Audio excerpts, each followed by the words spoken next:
Zika njagala gamba abakyala b'Ekirinya wali Essemuto omukyala Mulongo Nakato bomba zammwe enkya mujja kuzikima nja kuyitira kaawe Essemuto nga ŋŋendako okulumba lwa mugambwa kuba lwa lunaku lwa nkyawe ekimegeredde naye ng'ekindeeta kaseera katono nnyo ŋŋenda kulondoola waliwo cards ezigenda okujja okutongozebwa bampadde omulimu ogwo so n'ababooda beekapeeka mwabadde mu mpisa olunaku lw'enkya okuba omugenyi omukulu sijja kusobola nja kutuma mukulu chairman Nanjwenge mbaweerezaayo akakadde kamu kabayambe okuteekateeka emikolo gyammwe nammwe so mujja kunsonyiwa nabingi kakati eggwanga tuli mu matiga sirabangayo bantu bafuga ggwanga nga balina omulugube ng'abasajja abafuga eggwanga lino tutambula okwetooloola eggwanga kati buli kamu kafuuse kaabwe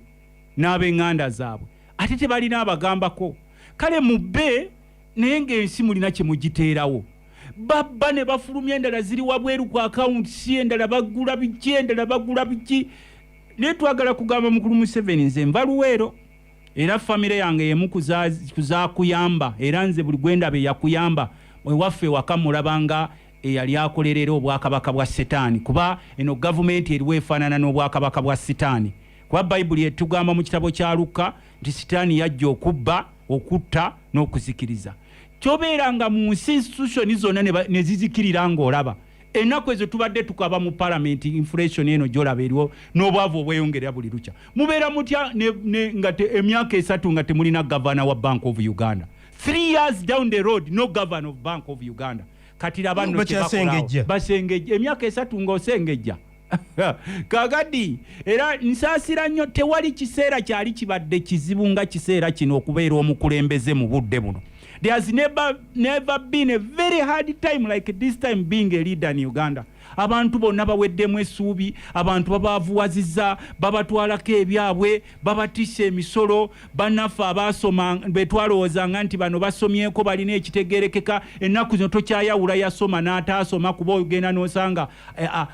eyasoma ng'ate abuuza ku ataasoma owaye tulagawa nga n'ataasoma abuuza eyasoma nti owaye wasomera ki gwe ffe twali tumanyi nti mwe abaasoma mwe mulina kye mugenda tukolera n'osanga bannaddiini abantu b'eggwanga lyabwe babawamba enkya n'eggulo nabo boogera ludikya kubanga bajjayo amapajero n'ebibaasa ebya kaki kwegamba ensi n'obeerawo n'osanga abantu abayogeranga ebintu eby'omugaso mu bitundu bonna babaguzeeguze tebakyategeerekeka n'ennaku zino mbadde ndaba n'abayomba ennyo ng'abantu babuuza kabaka kyali kibaddeko ddi olutalo ng'abantu babuuza kabaka waabwe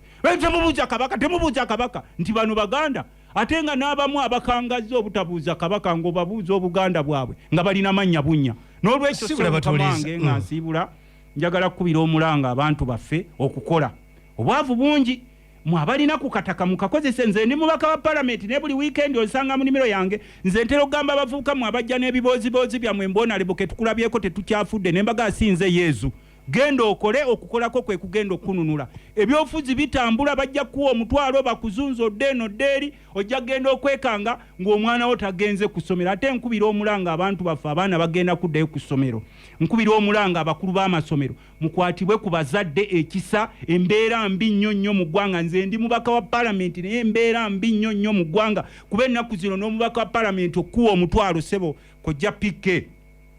omwebaza embeera eriwo mbi nnyo mu byenfuna ate ekyeyongera okuba embyenyo baba kugoba ku kibanja ndi minisita w'ebyettaka eno essimu yange baba kugoba ku kibanja essimu yange onkubirako ne twogera si kugaba fiizi si buyambi wabula ku byettaka essimu yange eri 0757 69 47 0757 694754 wangala aisaba across the country bano baziritainize balaga nti bazirilizinga ne baganyo ziteeka ku accounts nti bagala kuzijjayo because new financial year is emerging bwe buyayo buliwo kati mu ggwanga era sebo kensembyayo katono nnyo njagala kusaba abantu baffe naddala ku byettaka abantu bangi bali mu kusengulwa abantu bangi bali mu kubonaabona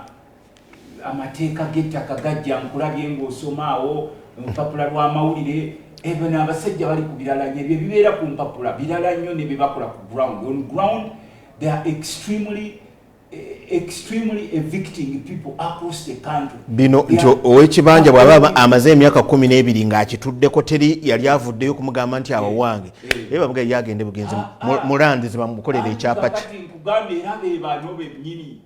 kakati waliwo ttaka lyebacupayize nakasongola oba maitoma Genesis nakasongola is a new city waliwo Genesis evuddemu zino ze bayita katokolido waliwo bebayita St landlords abamu bali abroad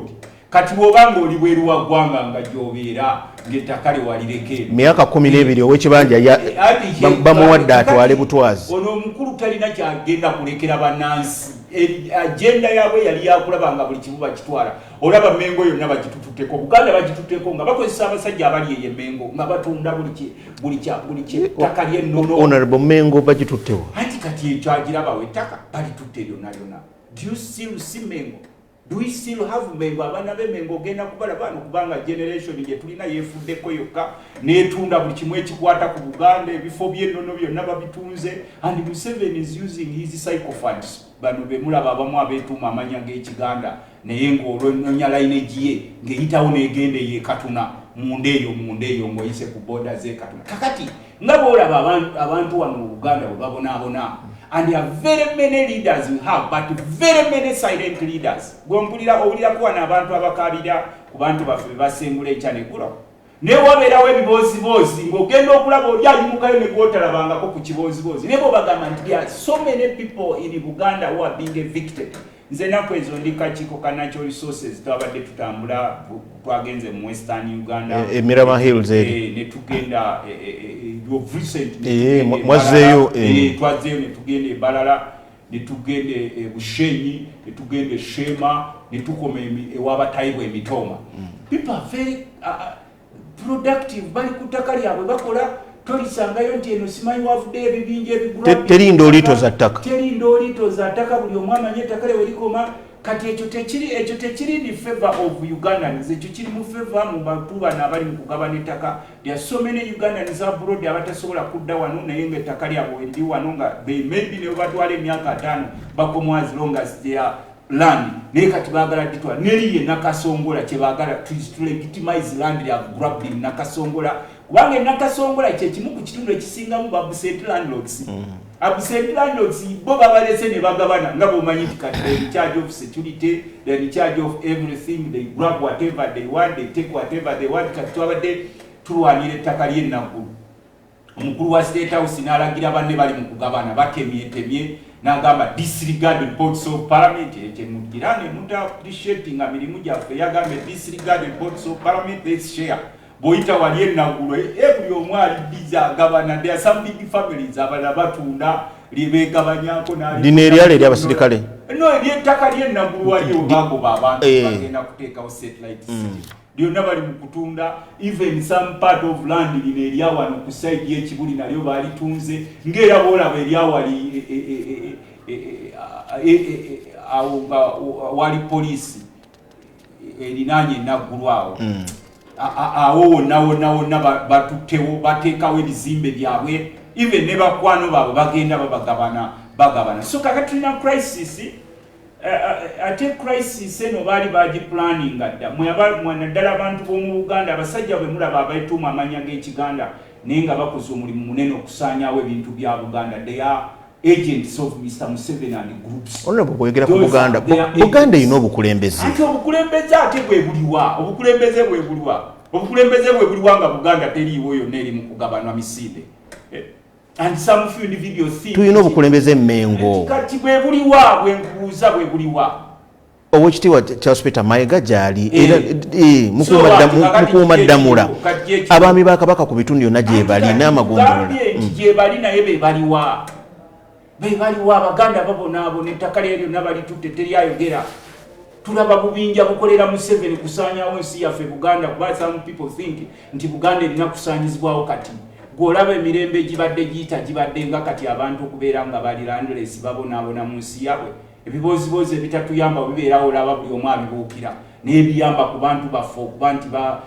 babeera ku ttaka lyabwe teryabayamba. Abantu bafuuse emmomboze eyo yonna mu byalo abantu tebakyalina kye beekolera. A small group of new migrants baze waliwo ne old migrants abeetuuma amanya gaffe wano ag'Ekiganda bakolera muli munda n'obubinja nti tusaanyeewo Buganda ya agenda as long as you pay us money. Some of these people are too rich to the extent nti bakola ne investments ebweru w'eggwanga so nze banakyo kuteekako nti mwe mulumba abakungu be bazimbye gwe wagamba oli muntu wa bulijjo nze siri mukungu wajomayi munaye mbwe abakungu betugamba abantu baffe nze tonneekulumizaako era nsooka nakubuuza waliwo n'abamu be mulaba beekulumiza naye nga bw'otunuulira amanya gaabwe ne lineegi zaabwe bayitamu eyeekatuna ne bagenda eyo mu nsi eziri eyo ezitulinaanye era ensonga lwaki olaba anything concerning Buganda they don't care okitegedde sebo kono boyogeranga Buganda eri awo terina afuga eriwa gwe jindaga eriwa Buganda gye bayogerangako emu ku kingdoms ez'amaanyi ennyo eriwa kubanga ono omusajja afuga eggwanga lino yeekonayivinga ne bana abeetuma amanya g'ekiganda wano bali ku mulimu bakola bagikolerero gisala enkya neggulo kanona kali bakatutte abataka bakyayogera okyalabayo omutaka ayogera wawuliranga abataka nga boogera gwe mbuulirayo gwokyawulira boogera are they dead gwe mpulirayo aboogera abantu abatwala n'oluwala emmengo kati ebyo ebyoluwala weebiriire Buganda yeeriwa gye mbuuza ate balutwaliraani gye nkugambe yeeriwa gwe nkugambe gendako mu byalo olaba abantu baffe babonaabona abamu bagenda ne basairensa ekundi wakitalo simanyi tomugamba kungo mbuuzo yani yamufuula ow'ekitalo kubanga ffe tukubuuza nti ani yakufuula ow'ekitalo tulaba weefuula wa kitalo ani yakufuula ow'ekitalo kubanga ebiseera ebisinga ensi yaffe neesaanawo abantu abasinga you have been very silent oba obukundi buno obukoledde mu 7 for some good time naye nga bubasiriwaza ndi bukoleramu these bukundi are working for Museveni and the group but they've confused you they are working for you they are too rich to the extent nti bubeera ne media good zaabo outrage bubeera ne badefender nti bwaba babulwanirira bubeera neki ngera bolaba nti no Russia bwe yasaana omanya abasanya omusajja yasaanyawo Russia Russia yali amaanyi nnyo nga bolaba United States bagitanga USSR Soviet Union yes yeye manye yagisaanyawo omusajja bamuyitanga Gorbachev yali mu America n'agenda n'akulira mu Russia omwo ne bamutraininga n'akola emirimu gye gyonna ogenda okakkananga Gorbachev atemye Russia ng'agikubye ekyo bagenda otegeera nti yali mu America nga student kati lero tunawo Gorbachev bakutte Buganda bagikuba ekikuba Gorbachev batematema wano batematema wali and time is against them time is coming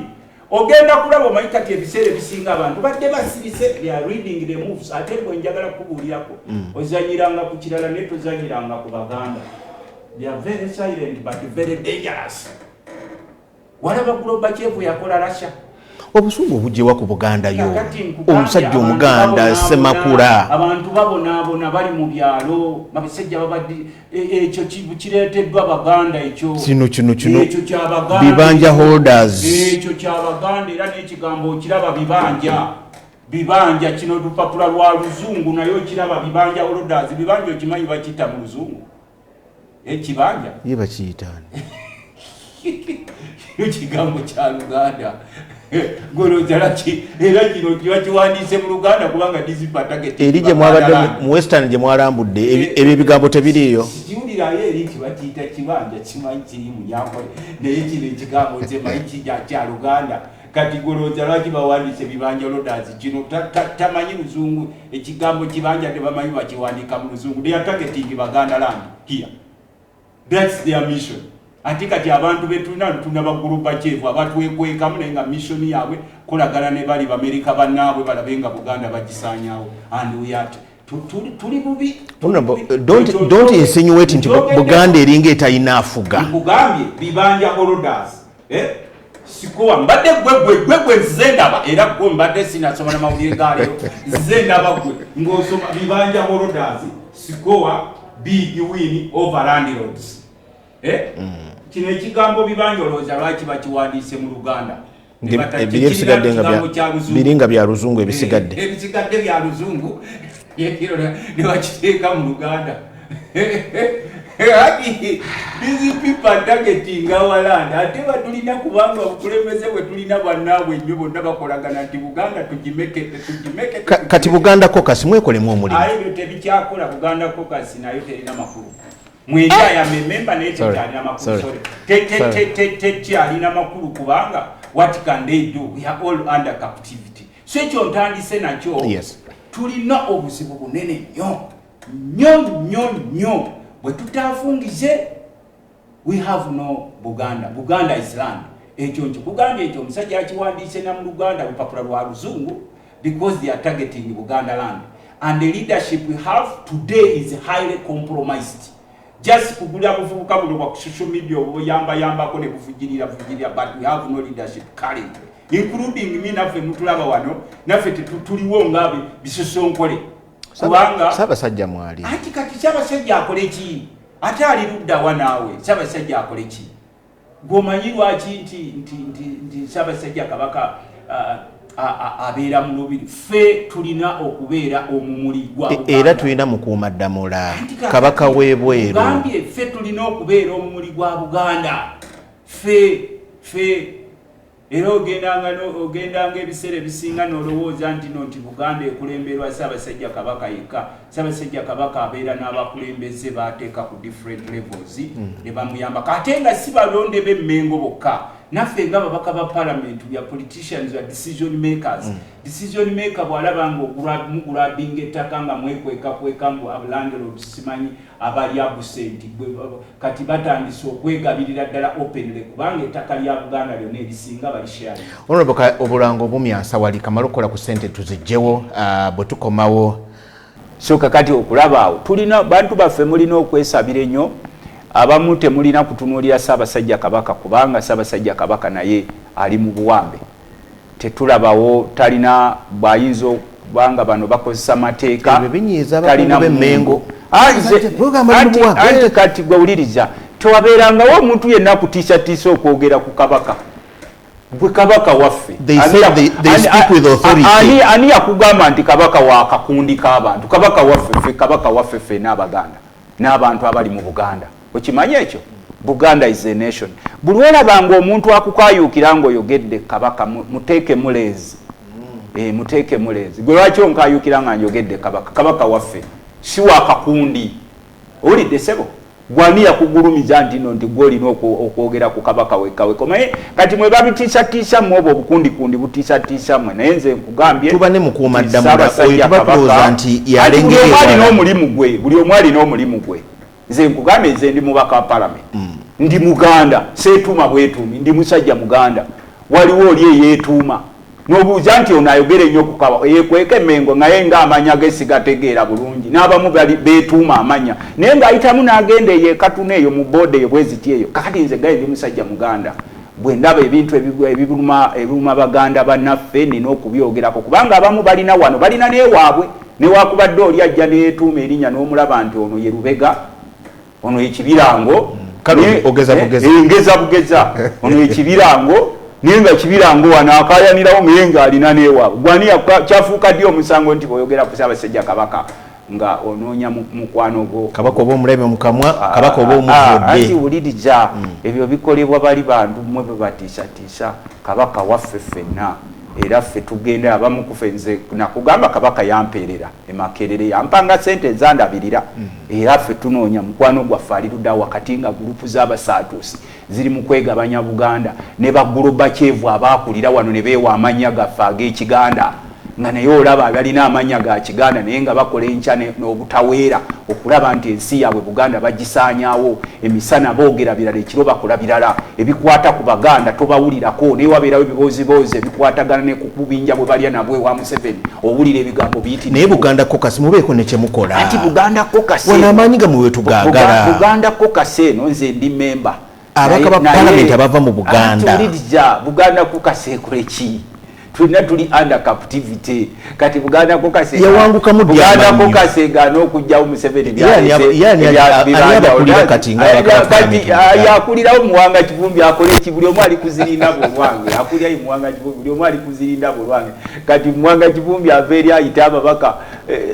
in fact eno tekyalina Buganda Caucus kubanga abagisingamu bonna bajja wanuzi baveeyo mu bitundu ebyenjawulo batuula mu Buganda Caucus ne batuula n'eri mu Caucus zaabwe endala. Kati gwe Muwanga Kivumbi ajja kugambe nti bibanja olodaze nga bagambye mbu omuntu bw'amala ebbanga landi myaka 12 owekibanja nga takulabyeko tulina bannaffe abali mu nsi z'ebweru abagenda okupakasa nga wano tewaliwo miro naye nga bamala ebbanga ne bakomawo ewaabwe ngo bagamba nti wamala emyaka 12 wano olinga ajja yegabanyawo n'olwekyo aba atuttewo. Kakati tetulina amaloboozi matono kuba naffe abali badde batwogerera abasinga abakozi ba Museveni bagoba naye ddiiru bagabana bonna obugagga abalala bakola tontabaala leka ndye naawe sikujja kutabaala lya. Kakati ffe tuvaayo mu kaseera akazibu ennyo ne tugamba Museveni temujja kutwala ttaka lyaffe abantu baffe babonyebonye ekimala ate tetulwanirira Baganda bokka naye ne buli muntu ali mu Buganda ne boobeera nga gwopiyo nga wafune ettaka lyo wano tetusobola kugamba nti bw'omala emyaka 12 nga toliiwo mb'omusaatuusa gyalitwale. Ekyo kizze kubanga there are new groups of people the so-called Balalo they are planting on Buganda land. Ekyo ekigambo bibanja tekiri mu north, ekigambo bibanja tekiri mu west, ekigambo bibanja tekiri mu east, ekigambo bibanja kiri wano. The main target is on Buganda land. We have so very few people kati abakyayimiriddewo abasobola okuba challenginga baabo vainogera nzo nefuulirako mukungu nga nze nakufuula omukungu nze tonefuulirako mukungu. Waliwo omukulu omu yajjanaga ekibajja ow'ekitiibwa n'obuuze ab'ebitiibwa babazimba anti kugambye Bayibuli etugamba nti teweegulumizanga ensi esobola okukola ki okugulumiza. Buli eyeegulumiza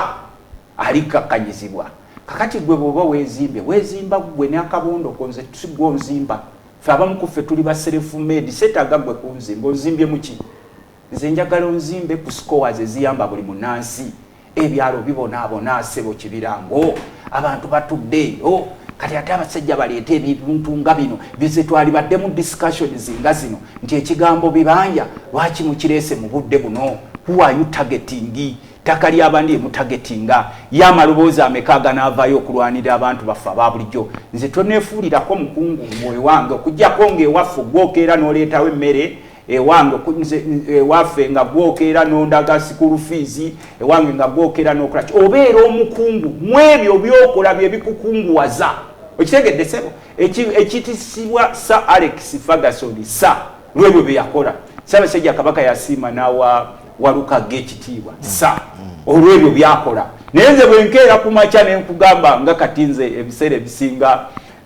waliwo abantu bange be nagamba ngeeyo nti nze kyompita Honorable Lutamaguzi mpita Right Honorable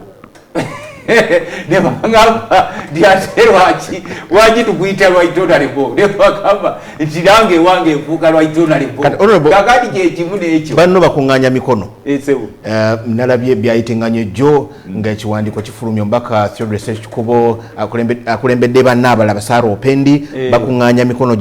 gya kusikambulayo ba commissioners abana abeegabanya akawumbi kamu mu obukadde 7. First of all ndooza tekikyaliko debate kana akawumbi akamu obukadde zagenda. Kakati ebyo bakwano baffe bonna balabye nange nabadde ku parliament kubanga kati tuli mu mini recess kintu kyakuta omuliro kati bazze mu parliament buli omu abeerako n'emirimu gye gyakola. Nabalabye nze si kyapapa era nalabye batiisatiisa gamba omubakawo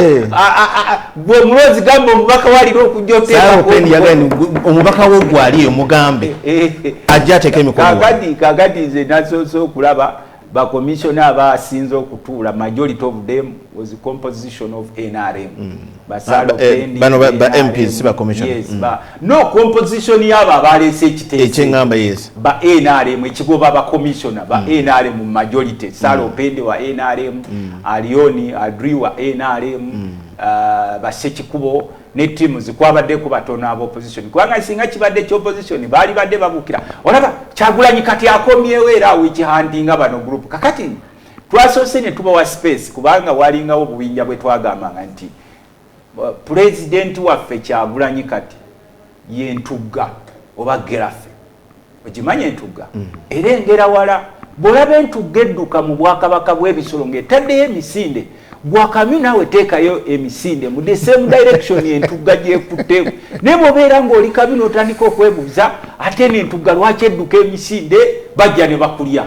Entugga y'opposition kati ye Kyagulanyi sentamu era entugga eno weekwata emisinde n'edduka bweti ebisolo ebigezi nabo biteekinga in the same direction ebisigadde bibuulizeeyo nti naye sebo waaki obadde odduka bwe bipazisitinga ne bitandika okusooka kumala kubuuza lwaki entugga edduka babirya oba ne bigwa mu ntata kati Kyagulanyi yajja n'abagamba nti okusinziira ku kyendabye n'olutalo oluliwo it is against our morals as National Unity Platform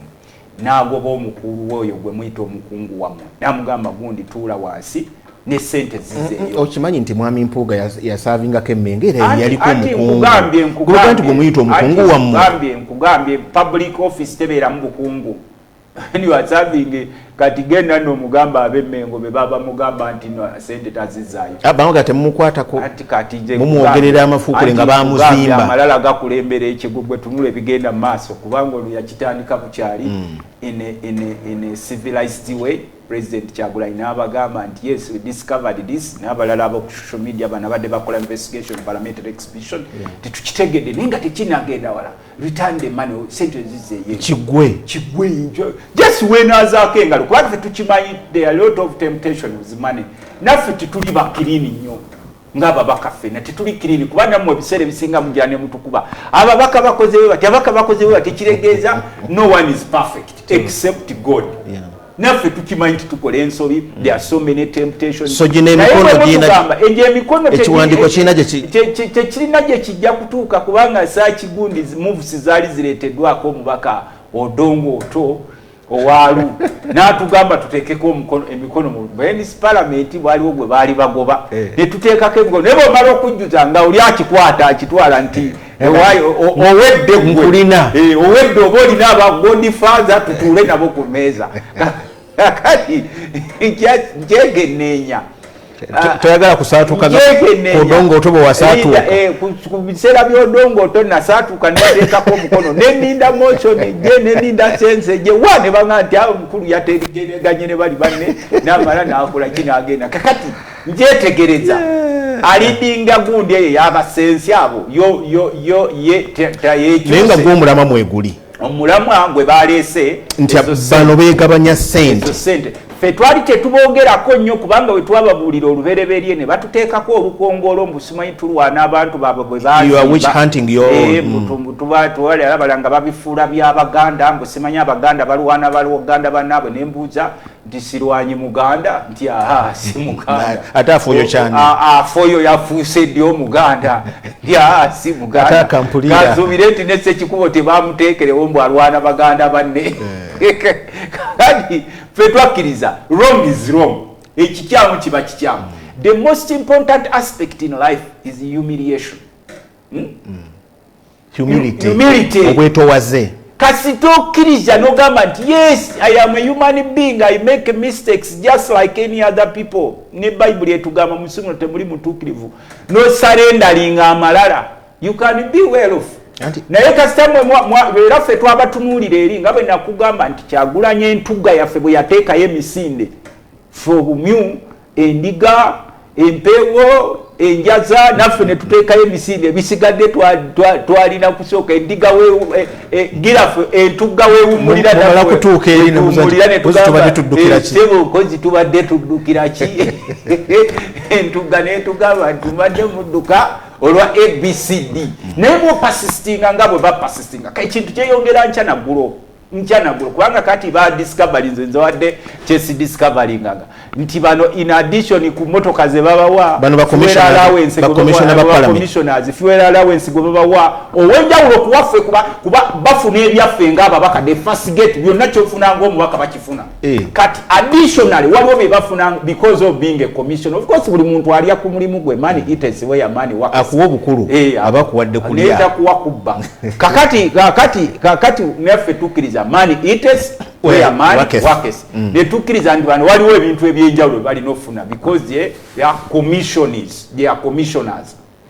kakati bafuna biki ebiri bafuna amafuta in addition ku ge bafuna ng'abaka ba parliament ne bafuna emotoka in addition ku ze bafuna ng'abaka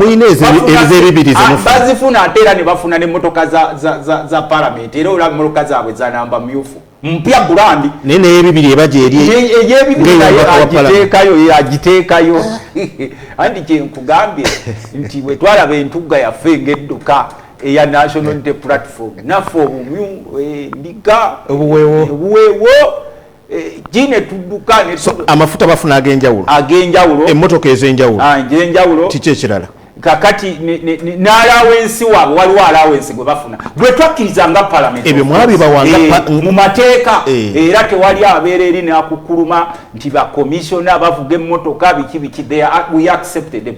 naye ogambye wabadde olina byotamanyi kati nze waliwo mbadde ekyembadde simanyi bano kye bazudde nti nange mbadde mwa political abeyance nti babadde beegabira miliyoni endala 23 era ze bafuna buli mwezi in addition mu biri ebyo bakanyako mu mateeka waliwo endala ate babadde beegabira miliyoni endala 23 kati basekikubo be bazudde n'enanka yaabwe kakati fe nze nganze ndi mubaka munabo so bano bawagira basekikuba abaleese nze balina omulamwa naye abeetisse omulamwa sibeesiganywa abo n'omukono gwogo bagwagala oguteekeko era nalabe banteekako ekifuba mbw abalonzi mugamba ababaka babateekeko nze nja okusembayo nga nsoose kwetegereza naye okiraba motion ene ogiraba ng'enegguka no tesobola kuguka kubanga erimu obukwakulizo bungi sipiika alina okikkiriza kati olina okumanya nti nga mpuuga bamugoba sipiika n'amubeesaawo n'amugamba beerawo kati sipiika ye head of the institution sipiika ng'era bulaba buli bwe bakuumirawo bansereko sipiika n'agamba nti bansereko nga beenaale mu bagoba bali bagenda mu kooti n'egamba bano tebalina gye anti nkugambye nti noono walabye honorable Nsamba n'agamba omukungu wammwe Empuuga n'amugamba stop masquerading as a commissioner national unity platform yakugoba ku kifo ekyo kakati bo bwe baleeta discussion zi holding water the hold water nti sente zo waki tebaziza because this is too rich get that man and take it back n'abalonzi bagenda kubeefuula bano beefuula vumbi omulimu weefuula vumbi ebizikayo ate kati anti kati kubuno obukadde 23 nabo buzzeeyo kubanga abo be bavumisa parliament fe twagamba speaker oluberebere nga tutandika parliament speaker Anita Amongo yagamba this is people-centered parliament people-centered parliament toleeta mu bya kikungu byeru kyogera fe twafuna amanyi tugamba fe tweraba fe tutudde mu parliament era Anita Amongo mujjukira kagambako naffe twali badde n'amalala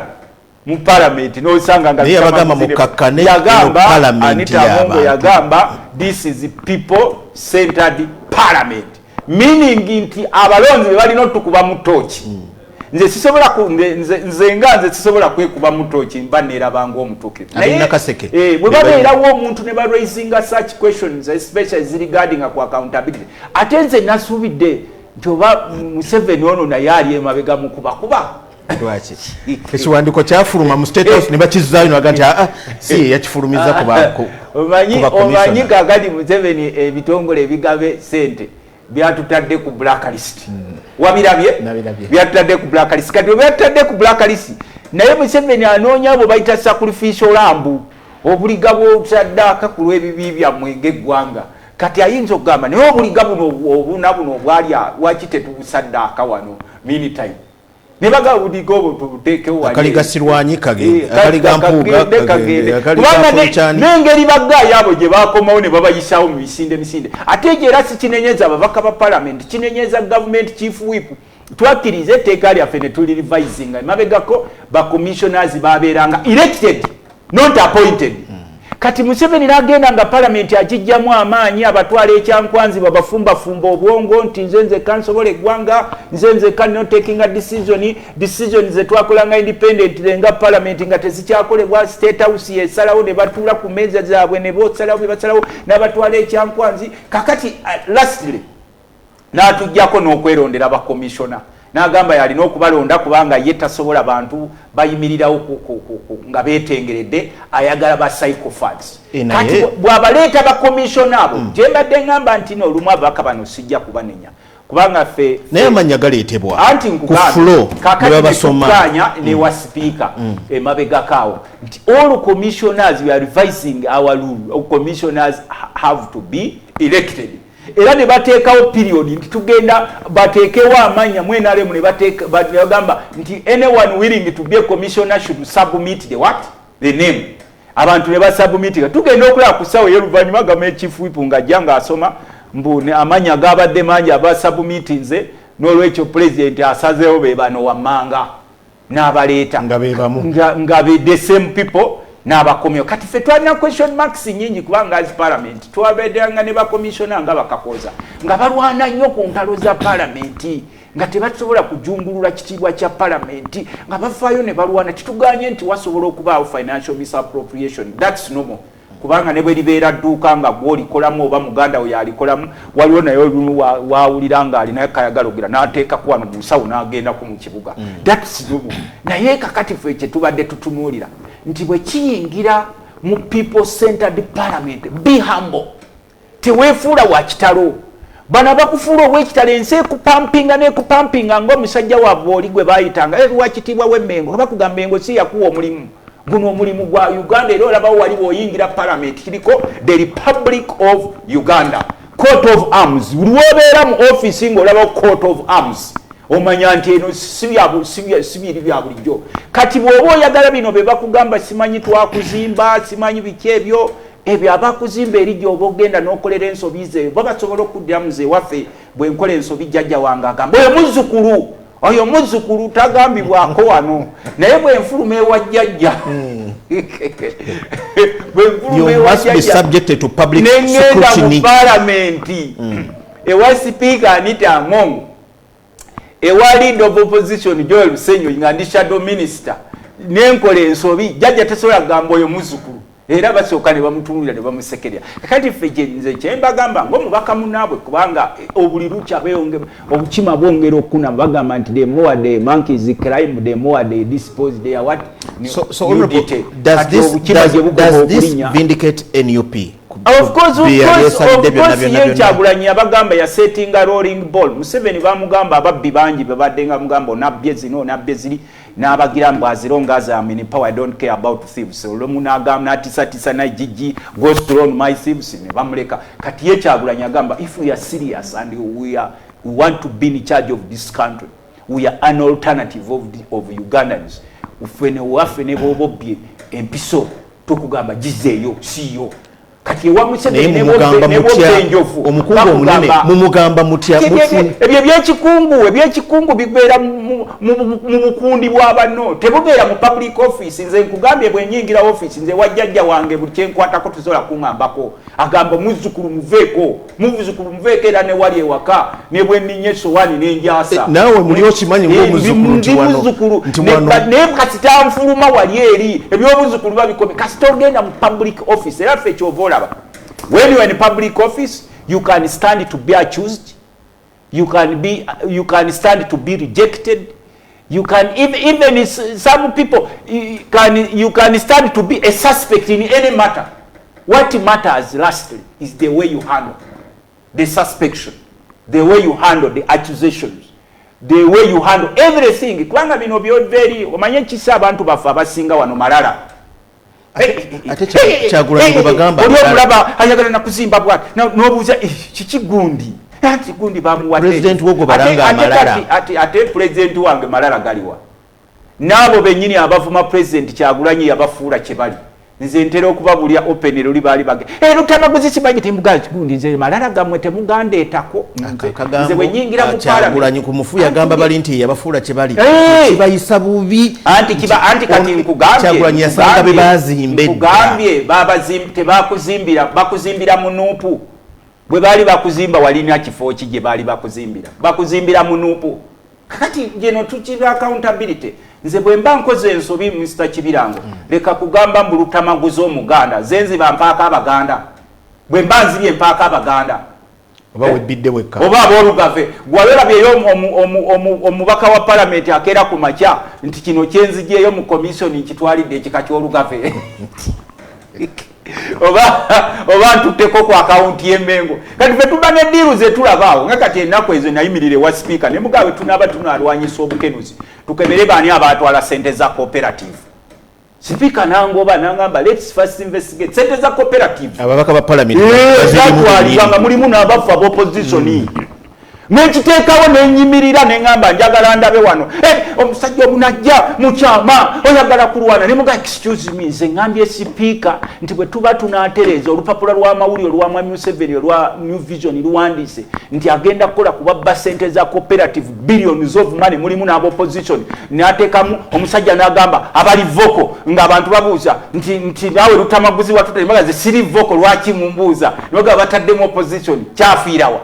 Museveni yateekawo amaanyi kyafiirawo kati bw'alaba naye Museveni nti gwekite wakizaayo anti kakati ngugambye kati mamba nakugamba kuti akusaba order nakugamba order nakuwadde obudde bwo bwaweddewo noonya engeri gy'oba okireetamu nga bw'olaba nali nemeddeko ku kintu kya minimum wage bw'oba ogoberera parliament nenkivuganga olulala sipiika Taibwa ye yali atudde mu ntebe n'angamba nti ekintu kya minimum wage kigobeeko nenkikobako nenkituusa ne bakomawo ne bangamba president alijectinga minimum wage don't waste your time mbwe ediscouraginga ba investors be kakati nekino bwe tutuuka ku ssente mu public office nze ne bwe mbanze Lutamaguzi any misappropriation any mishandling any accusations the public stands owulire sebo to correct me nze tonjogerangako nti omukungu Lutamaguzi nti oba honorable in fact some people you call abakungu are just representatives ewali bakungu nenze toyogeranga nti Nakaseke nzimbye tenzimbye kubba Nakaseke tenzimbye kubba tenzimbye kukumpanya Nakaseke tenzimbye kuleeta malala Nakaseke nzimba neŋŋamba nti in fact neŋŋamba genda otulwanire ku common goals ozimanyi zikwata ku service delivery okulwanira ku basengula ku ttaka okulwanira kulaba bafunye batya amasanyalaze era olunaku lumu lwendireeta amalala mu parliament kubanga ffe abamu tukimanyi nti amalala gakulembera ekigo neva eri n'amalala gange nti nze simanyi nga Lutamaguzi simanyi ndi bino osooka kubuuza nti gwe weka muganda ali mu parliament osooka kumbuuzanga nti gwe weka muganda ali mu parliament nti gwe lwaki olowooza oli wakitalo nnyo ate n'abamu abagenda okwesukkulumya eyo genda n'omuzaako eri mu bbali n'omugamba yes tumanyi nti oli wakitalo nnyo but the word sorry is very small word but kale katulemu katono ddala tukomewo n'ensonga endala nnyingi nnyo obubaka tutandise obulaba buyiika ku mikutu gyaffe n'abatulengerera ku mutimbagano mwebale nnyo mwebalire ddala this is one of the most overwhelming program era ndaba nga abatulaba wali eri omanyi kati namba zeeraga bwerazi namba ziba zeeraga bwerazi mwebale nnyo okutugoberera n'abaagala okuyita ku masimu nga bulijjo tulina akalombolombo ennaku zino tutaayo amasimu nga 3 Buganda kyekitundutundu kyokka mu Uganda ekirina platform eya buli muntu kyovolaba ne Baba TV eno teri walala eri mu Buganda newankubadde mu Buganda abamu mwagitaninga okubeera Kampala mugiyita Kampala olw'obujja n'obukyayi era Buganda weewava okusomesebwa wokka mu byennono n'ebirala kyovolaba tulina ebigambo bingi eby'Oluganda abalala bye bayokesaamu ng'Obuganda buladde nyinimu asiimye empologoma n'ebirala lubiri ebiyitirirwa mulaba n'abalala babikola byonna olw'okuba nti Buganda ggwanga kati ffe tetugoba bantu kubanga nyini si Ssaabasajja Kabaka si w'Abaganda bokka wabula w'abantu abali mu Buganda wa Buganda n'olwekyo waliwo ebintu bitono nnyo byenda okukkaanyako ne Lutamaguzi ng'abantu okwetuuma amannya gaffe ag'Abaganda ekyo tukirabyeko ne mbamu ababadde nga bakuba amasimu nze nkibalaga so n'olwekyo ekyo nakyo ne tukigaana omuntu okwetuuma erinnya ly'Abaganda kirungi nnyo reason being ekyo kiraga obumu n'okusembeza si abantu bazze beetuuma amanyi wano twalina Obote naye yali Bwete Bote bwe yali akyali waneeno abantu bangi abava ewaabwe baalinga waneeno Kololo ne bajjula Kololo ne bajjula wa bonna baali wano naye bwe yagenda baliriddawa ne Museveni azze ababe bali wano tetujja bagoba but nga bwe nkugamba mu West waliyo ekigambo ekigamba mbu tekiyina ensonga let me tell you in Buganda kirina ensonga not until it solved kaakati ekiseera kituuka nti buli omu nadde ewuwe buli mbuzi ku nkondo yaayo n'abantu tubaleka ne beegazaali n'olwekyo ebimu Lutamaguzi byayogezi sijja kukkaanya nabyo mubeere bulungi nyini si Ssaabasajja Kabaka wangaale naye Kabaka webale omulange kakati oyogera n'omubaka Lutamaguzi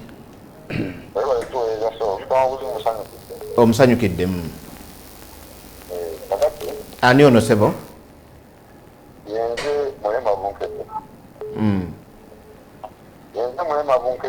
mulema bunkeddeko okubidde wa sebo oli nabweru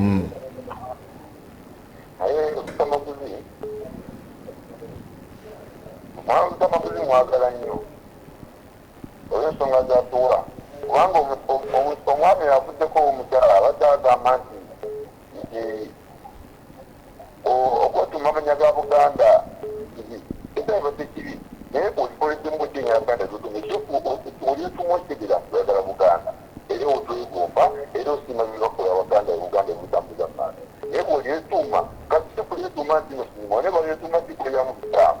omwami Lutamuguzi watera okugamba olyetuumye osengudde tebunya muno Buganda Lutamuguzi osengudde tebunya nga bintu toyimuyazikisa omunyabuuza Lutamuguzi watugamba n'obuuza okajja Lutamuguzi okusengula tebunya kati omwanya gaye obusungu wakuti kati bitwebuuza utuma amanya gawakya wakiri naye Obuganda amanya bagekumala bakoleramu bitamu Lutamaguzi ensonga gy'ogerako ogenda nayo mu maaso kati banayo abakungu ab'Emmengo abakungu bafayinga bajja tebajja ssente olina ssente alina kubuuza wanti bakungu ng'osolo abajuuzi babagwagala nti mupampa muli mupampa muli mupampa n'obuuza buzibu bwali ng'okisayikizeeyo lwaki toyogera buzibu ng'osaliyo nti obula muli mupampa omusajja omuyakugenda n'agamba nti pampa ate eza shero zo nazo mmyufu olwogera okusanga buli pampa emmyufu mage nti oyera mulimu pampa oguleeyo tobona abasajja abo bemulisiza beerabisiza bakwate sente nga bwagamba lizeeyo tetubasonyiwe kubanga kijja basonyiwa webale nnyo honorable katufunayo abalala babiri bokka then tudde ku Baba TV. Hello omukulu sibo hello sebo omukulu nkulu ya mukama wange webapereza ggwanga naye webale okulaba Baba TV. Nina honorable Lutamaguzi mulamusizaako nnyo musanyukiddeko nnyo yebale kujja kututegeeza ku nsonga ezimu amanya n'eddoboozi z'ematovu Abdallah Alasisi wa Kyagulanyi sizidde bweyogere ndi wano Mukira.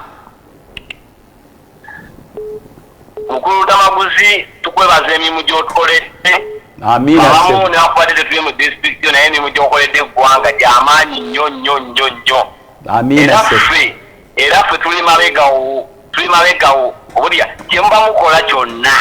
oba okitegeera ffe tuli mabega wammwe oba okitegeera n'ekya Lutamaguzi magwe nkulabye oli musajja oli omanyi ebyobufuzi omanyi buli kimu okutwaliza ewamu olya kensaba kubano wanabadde Masaka bwana obuzibu balina ne honorable obuzibu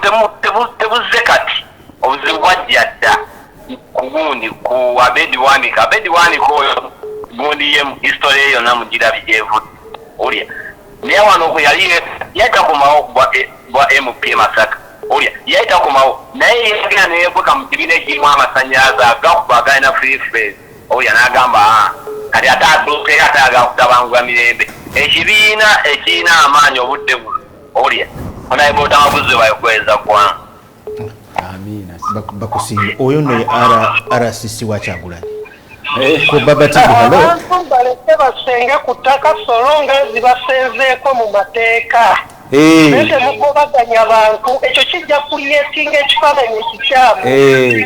mbabuulidde oli bw'aba ng'asenzeeko mu butuufu muuleke muwulidde nyini nsifa abasajja Kabaka wange omulangira Ssuuna webale nnyo. Hello ku Baba TV. Hello amanya nze Bobo okuva Eruzira. Bobo Eruziramu. Nze njagala kwebaza mwami Lutamaguzi byonna byayogedde naye ekirala abakungu b'Emmengo mbadde mbasaba beewa ekitiibwa bave mu kuluba n'entalo z'ebyobufuzi nga beegasse ku abo bamafiyasi mpuuga bajja kusuula Obuganda. Nawulidde oyo minisita Kawuki nga byayogera alinanga abazanyi ebyobufuzi bafokasinge mu kulaba nti abantu balina bye bafunamu mu Buganda. Abantu abona ba Buganda bagaggawale baleketekewo enteeke eziyamba abantu bave mu kulwana entalo z'ebyobufuzi. Webale nnyo gwasembayo. Hello. Gwasembayo sebo. Onaisi makyala katoko kusinze eno ku disitulikiti y'e Buvuma ekizinga bakiyita Ziri Muto. Webale kutulabira ku bizinga by'e Buvuma. Tulina ennaku ffe ab'ebizinga. Nabasengula. Tulina omubaka waffe Migadde naye bannaye tulinga otalina mubaka. Ate mukwano gwono. Tulina mubaka yaffe tugamba tutasiga ku bizinga tebalondera ddala ababaka ne tubeera nga tulina ababaka yadde yadde. Ne tubeera nga tuli mu nsi yaffe. Kiki ekibabonyabonya? Batukubye emiggo bakola ki ensiri zitulumadu obutimba yadde wadde ki tubonaabona otalina yadde n'omu. Kati tuma omubaka sebo Lutamaguzi singa kisoboka yandivudde ejabe nagera natukiikireno kuba tubonyewe tukoyena bukoyi Kwine nakubannaye twina kumenya oli omubaka waffe nakaziba oba muziba mumwa oba akola bati yatwogererako twine ennaku gyotalabanga masajja nga mulabye kituufu ennaku gyotalabanga nakula amagye gatukuba okusanga nebyenjawadde birungi yona batwala butwazi nakukonya abaana nakugirako sente sali ntono abevumwera gwasembayo weka Sebo webale okuweereza mukulu Kibirango. Naye webale okutulaba ndi n'omubaka Lutamaguzi omulabye. Amanya gange bampita kintu nasanga nsinzidde wano mu Iganga municipality. Ab'Iganga mukoba mutya? Iganga tuli bulungi nsangadde mukulu Lutamaguzi. Iganga tuli bulungi ow'ekitiibwa. Ono omuyidi ono? Omusajja oyo Lutamaguzi Semakulu ow'e Nakaseke. Omusajja oyo yeesiimisa. Nawe olina panado. Panado talina makulu. Eno emisolo gitunyigiriza buli kimu. Kale ab'Iganga batulabire katu. Buli kimu kitunyigiriza. Tatuwogerera. Kituufu. Kale webale kutulaba ku Baba TV n'ab'Iganga bagambe bongere ddala okulaba Baba TV kuba ye yaabwe. Webale nnyo ebalire ddala. Honorable kati njagala kwebaza nnyo mwe ndaba kubya amasimu n'abalala ndaba bakuttaawo masimu awo. Nakaseke gireke eri abagala okukiikirira. Naye njagala kusooka n'ow'Iganga. Mwerabidde erinnyo yasembyeyo. Awo misolo giikiridde ku bantu. Tugamba Mwami Museveni just widen the tax bases but don't increase taxes. Abasuubuzi baggalawo business enchane gulu abala bali okusurvive nga talina kyakola. Mwekube mu kifuba abantu bali bubi nnyo ensonga lwaki kati bakyaye n'ababaka baabwe. Ezo ze twaliwulidde ababaka nga bateesaako. N'emisolo mukwano gwaffe oli ow'okunyanja e Buvuma. Abantu ne bakeera ne bagate tujja kumulabira migadde mugambe nti abantu bomunange owaye ababaka bamalala ojja kugamba gwo nkiikiriza ekitundu kyange naye nga nze kyenyagala ogamba anane Bonakimuli yalinga abalwanirirako eyo ndowooza weekalangala naye ne Buvuma bwali bubi ne Susan oyo abantu b'e Buvuma era kye tubadde nga tugamba state ti omusajja mwebanga gavumenti mulaba obutimba bubi muteekeewo kampuni ng'ereeta obutimba obuli standard ng'abavubi babugula ku mmwe naye n'owamba abasajja balina looni n'owamba akatimba ke yakafuna mu looni n'owamba eryato le yalifuna mu looni amasasi mugajjuza ku nnyanja kati abasirikale be muleeta okuuma abantu ate be beetaba mu kuvuba ne bawamba ebyennyanja kati tusobola kuva mu bwavu nga bannansi mubayisa mu mbeere so si be Buvuma bokka babonaabona ewulira ekiyindi ekalangala eyo yonna abantu bali mu kubonaabona era kye tusaba abantu baffe nga bwe nsaba oli agambye nti ku kya Buganda esembeza buli muntu era ffe tukimanyi Buganda is a nation. Amanya si kyekizibu. Amanya si kyekizibu naye ekizibu kyaffe abantu abeetuuma amanya g'Ekiganda n'oba ng'erina erinnya ly'Ekiganda n'okola ebikolobero ne weekweka mu Buganda. mulekeraawo okwetuumanga amanyi abamu tubamanyi amanyi tubalabaawo ne mweteekateekayo nga muli bakitalo nnyo mwawule wakati w'okkulira mu Buganda n'okubeera Abaganda bw'oba wakulira mu Buganda n'ofuna erinnya tewali mutawaana kuba buli muntu asobola okkulira wayagala okwesojjasojja Masaka mu Baganda mwennyini mu NUP okwesojjasojja nga kati okwesojjasojja ekibiina ate mwogenda no okwesojjasojja okwo kuli politiko basajja bakulu abo baganya okutegeera embeera nalabe omusajja omu w'obwongo obunafunafu ng'agamba buli ayambala ovulo mwebeera mu pampa ne mubuuza nti musajja mukulu obwongo bwo bukyakola oba oliko olubaale w'ababbi naye yazambalako sebo gwe mukulu yabadde agamba mbu buli ayambala ovulo abeera mu pampa wali naawe otadde mu pampa muyiyo kuba nakulaba okyambaddeko ekyokubiri omanyi kati abenze banyigiriza omukulu oyo gwe nalabye alumba abantu e Masaka tebakyalira kye baofalingira eri bannansi Kyagulanyi gwe mulumba ye yabafuula n'obwo obufoofofo bwe mukaabira ne mutaama ne mwogera bino ye yabubawa ono gundi mpuuga yali mu DP yalina kifo ki nabanne baali bamutya mu DP buloko nga bamutya tebalina kye bamuwa Abedi Bwani katabeerangako MP paka nga nupwe maze omuwandako amalusu n'avaayo mu kabiina ako ak'abakolimire bakayita ab'ekimanya be baamulonda anti baba wakite baamulondera mu kabiina ako aka PDP ak'abakolimire kakati faabo tubalaba bambi ne basangayo buno obubinja bw'abannaabo be basaka nabo ewa Museveni be babayambako buli omu n'ayamba tisanya wano zanya wano ne babafu tobugambako wabeerawo ensonga enkulu towulira biboozibozi kati Abedi atagamba nti Kyagulanyi yakolera Museveni anti kakati era baagala kugula Kyagulanyi mu NUP batereze ekibiina oba akolera Museveni yeyongere yagiveemu kubanga twamulabanga Museveni agenza okulayira ekololo banne nga bagawo omusajja atunyaguludde n'agendayo kakati twagala kumubuuza nti oba Kyagulanyi akolera Museveni that's very simple leave nupu yakufuula kyoli ffe twabalaba mwenna mwali mukonedde gye mwali abalera mwavaayo n'empisa zammwe mu bibiina byammwe balina obukundikundi obuli awo bubawagawa toyogera simanyi kuwa kitiibwa waffe n'omubuuza ebitiibwa byo bijjirawo wano mu byofuzi eno gye tulino nga bazibu nnyo toleetayo malalago era abamu twabalabula ffe tubeera wali ne tukulabula nti bw'ojja eno mu byofuzi n'ojja n'amalala gammwe mujja nagaago nga mwetendatenda bwe muzanya bugeemu bwammwe obwo mbu simanyi ozanya kaneemu kanabbiri ozanya simanyi politikisi w'enkwale simanyi ozanya politikisi wa Naddibanga ozanya politikisi wa kunyukunyu eno generation nzibu nnyo buli wobeera bakugamba tuli mu 21st century abantu balowooza ekiro n'emisana kati gw'ogamba ng'ofaanana nga bana bagamba waliwo omuyaayo omu yagamba nga mbu Kyagulanyi abaana ba Nuupu be basibye bano bamasaba Faustini be bawambira ku kisaawe bano bamodoyi abaali batunga president Kyagulanyi esuuti ne babawamba bano babosa n'abala bambo muyagifuula business yabaga nti oba okuwamba abantu nagifuula business okuwamba abantu be muwamba nga government business mubate business egwe ate baali babatadde kakati kye twagala okugamba fe abantu abamu twali tetwali badde tetuboogera nako kubanga tuba amplifyinga some of them banoonya ziraikisi abalala banoonya recognition mbu ne gundi gyali tosobola kusanga bano nga bafiiriddwa n'otandika okuleeta Masaka bagambi baziweze ate ngani bajja babulira tebabambala nange nina abantu bange Masaka abaliyo abaayo ddala babagamba nti obwo obubinja bwe bubategeerera mbobo obubinja obunoonya ate ffe twabagamba nti abalala musobola bakolako ataako gyondeeteko n'abasajja abo ku front emu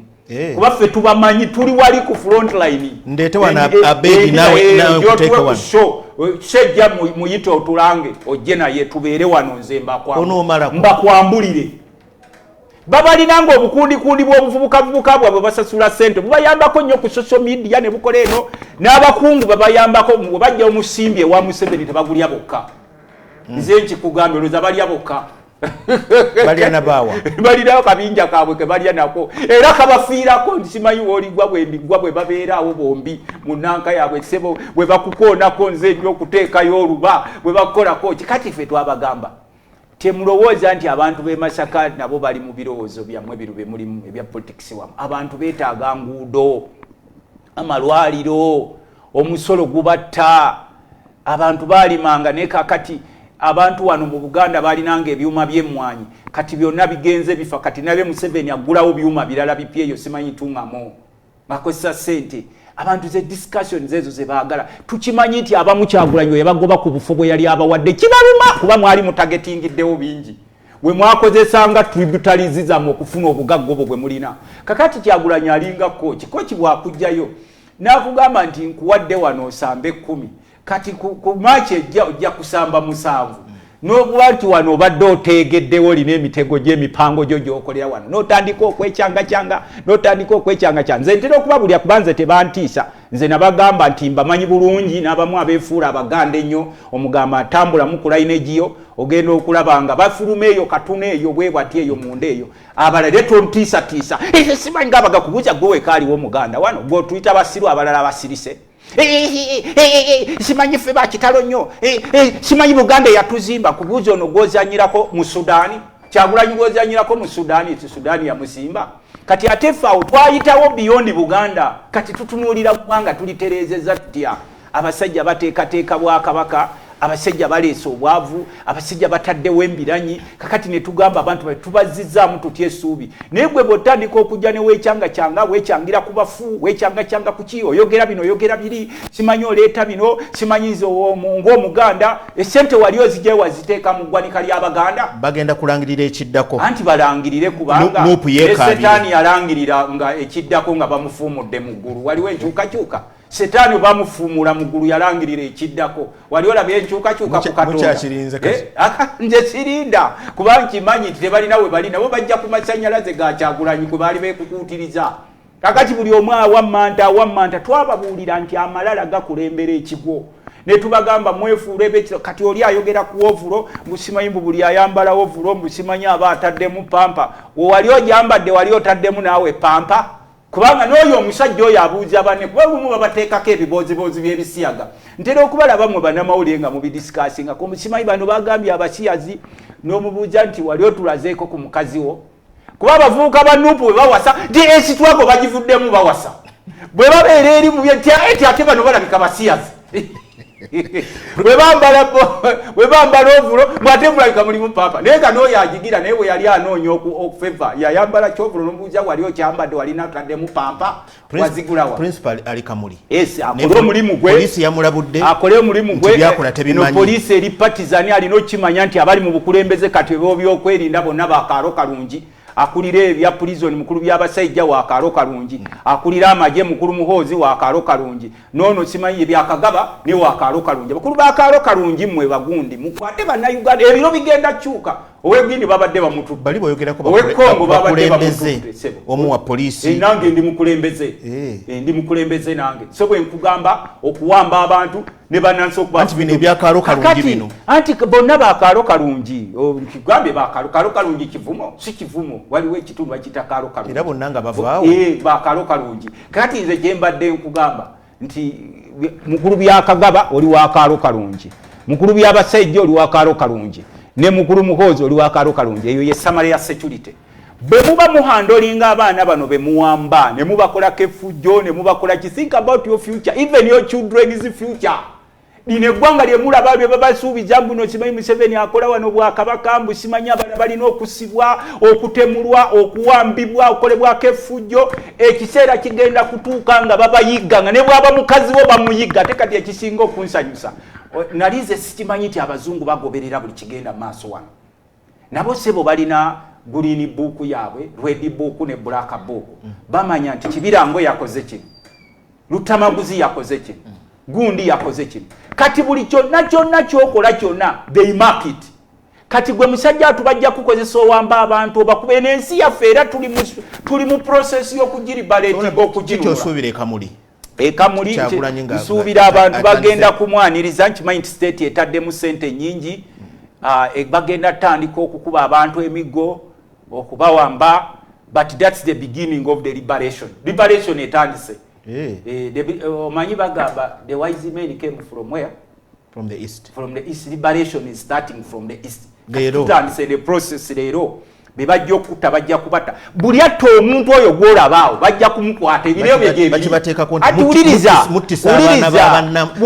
buli musajja oyo gwolaba alagira okutemula oba okutta ebiro bye gyebiri netegereza makinga akantu kange kano mukakuume nnyo mu babba mukuuma ebirala mukakuume buli alagira okutemula omuntu oba okumukuba ebiro bye gyebiri ne famire ye netegereza sebo kino nkiddamu buli alagira okutemula omuntu okumuwamba oba okumutta ebiro byo gyebiri ne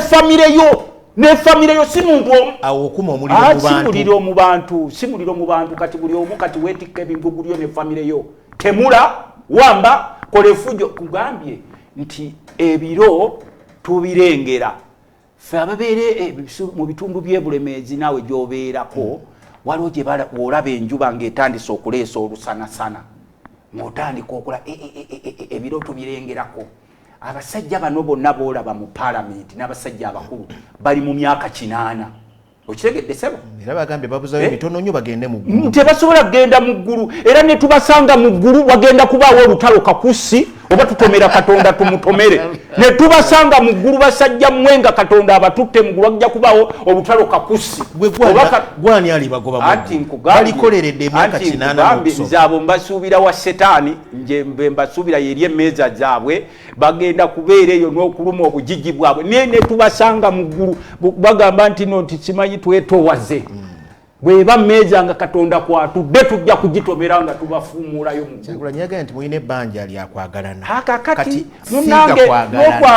okwagala omutemu nakyo kimenya wobulira omusajja n'akutemulira abantu n'akuwambira abantu n'akukolako effujjo buli munnansi ali mu bwavu kati abazadde bagenda kuzzayo baana ku masomero naye beebuuza tuzizzaako ki emisolo gifuuse emisolo okubba ebibanja by'abantu kufuusa okubba bizinesi ziggalawo enkya n'eggulo abantu baweddemu essuubi babawambira ku bisaawo abavubuka abato abatalina musango olw'ebyobufuzi ebyalo byonna abantu baweddemu essente zibbibwanga bwe zaagalwa n'oba nga ssebo buliriza kyensembyo mu sekensi n'oba ng'ogenda kuyisa bajeti n'osaba 1.5 trillion n'okakaba bakaba palamenti era abo bubingi obwo bwabaddewo n'ogiisa 1.5 trillion nga bajeti yanca ate obaawo n'omala n'okomawo era nga wabulayo ennaku ntono n'osaba supplementary era 1.8 trillion endala nga bajeti yanca omubbi aba asingaawo aba afaanana atya kakati n'olwekyo sebo otulaba wano sebo ndeka nkole kakirema kange katonda wa kisa naye ne tusisinkana Museveni mu ggulu ne tusisinkana Museveni mu ggulu wagenda kubeerawo enfuufu empitirivu ennyo oba kirimala wiiki